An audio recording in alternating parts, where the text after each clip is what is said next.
रहीम नहमदहु व नुसल्ली व नुसल्लिमु अला रसूलिहिल करीम अम्मा बाद। नमाज के मसाइल चल रहे हैं।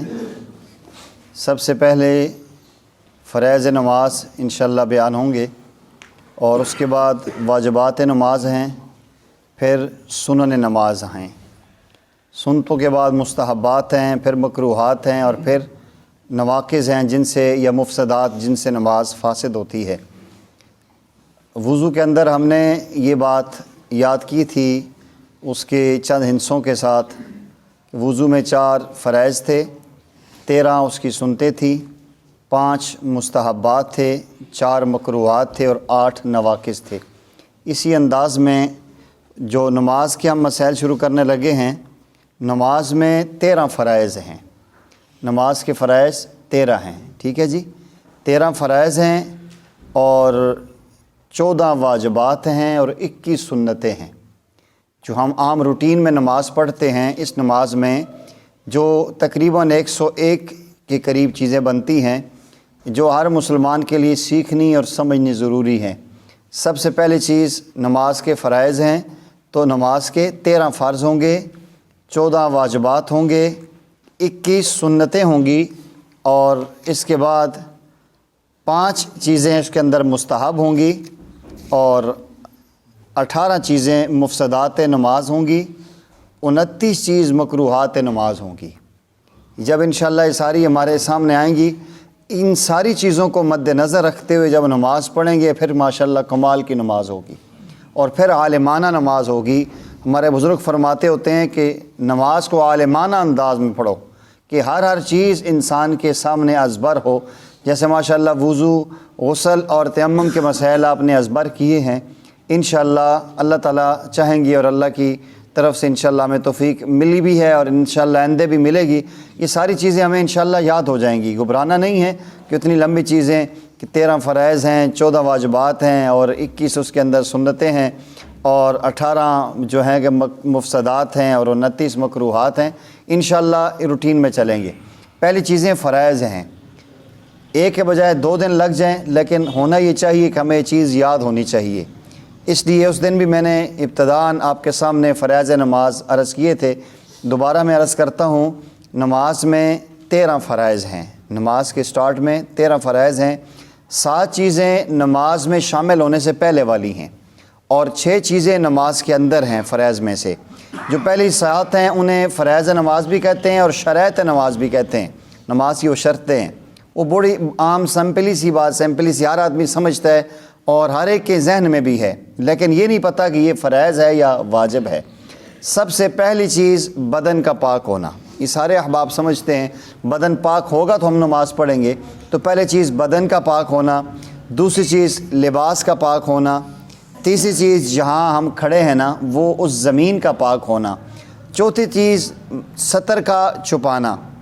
मर्द का सतर नाफ से घुटने तक का जिस्म है और औरत का सारा जिस्म जो है वो उसमें सतर में आता है। तो पहली चीज़ बदन का पाक होना, ये अगर साथ थोड़ा दोहराएंगे आपको याद हो जाएगी। तो ये दर्स तो है नहीं, क्लास की तरतीब है ताकि हम याद करें। पहली चीज़ है बदन का पाक होना, ये यानी पहले बदन, फिर लिबास, फिर जगह का पाक होना, सतर का छुपा हुआ होना और उसके बाद नमाज का वक्त होना 5वीं चीज़ है। और 6ठी चीज़ है किबला रुख होना और 7वीं चीज़ है दिल में नमाज की नीयत करना। ये अभी नमाज हमने स्टार्ट करनी है, अभी नमाज स्टार्ट नहीं हुई। नमाज के स्टार्ट करने से पहले हमने इन 7 चीज़ों पे गौर करना है कि आया मेरा बदन पाक है, मेरा लिबास पाक है और उसके साथ साथ जो है कि जिस जगह पे खड़ा हूँ जगह पाक है और सतर मेरा ढांपा हुआ है, किबला रुख भी है, नमाज का वक्त भी है। चलो ठीक है, नियत करो अल्लाहु अकबर। तो ये पहली जो चीज़ें हैं 7, इनको शराइत नमाज कहते हैं। इन 7 में से कोई एक भी मिस होगी तो नमाज हमारी मशरू नहीं होगी। तो वो आसान सी बात है। सबसे पहले क्या चीज़ होगी जी? बदन, फिर लिबास, फिर जगह, उसके बाद सतर का छुपाना, उसके बाद नमाज का वक्त होना। जगह हो गई ना, पहले बदन, फिर लिबास, फिर जगह, फिर सतर का ढांपना और उसके बाद नमाज का वक्त होना। ہاں پھر اس کے بعد قبلہ رخ ہونا اور دل میں نیت کرنا، یہ 7 ہو گئیں، یہ تقریباً یاد ہوں گی ہم روزانہ کرتے ہیں۔ اس کے بعد 8ویں چیز تکبیر تحریمہ ہے، جو اللہ اکبر ہم کرتے ہیں، یہ والی تکبیر تحریمہ، یہ بھی ضروری ہے اور بنیادی چیز ہے نماز کے اندر، یہ پہلی چیز ہے نیت کے بعد تکبیر تحریمہ کہنا۔